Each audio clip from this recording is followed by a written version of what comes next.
বাস্তবিক ধর্ম হচ্ছে ভগবানের চরণে শরণাগতি, দ্যাট ইজ ধর্ম। কৃষ্ণ ভগবত গীতাতে বলছেন যে ধর্ম সংস্থাপনার্থায় সম্ভবামি যুগে যুগে, আমি ধর্ম সংস্থাপন করবার জন্য যুগে যুগে আসি। সেটা কি সে ধর্মটা? সেটা হিন্দু ধর্ম, মুসলমান ধর্ম, খ্রিস্টান ধর্ম না।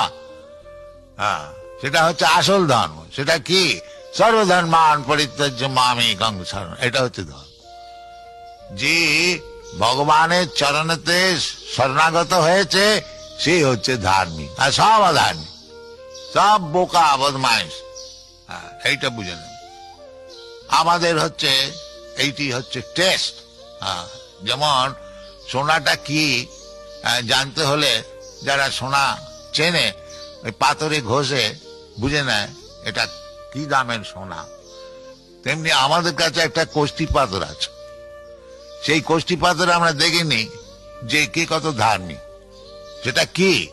সেটা মানে আমাদের কোন একটা আবিষ্কৃত বস্তু নয়, সেটা শাস্ত্রেতে বলছে। কৃষ্ণ যেমন বলছে, নমাং দুষ্কৃত নাম মূঢ়া প্রপদ্যন্তে নরাধমা মায়া অপহৃত জ্ঞানা আসুরি ভাবমাশ্রিতা।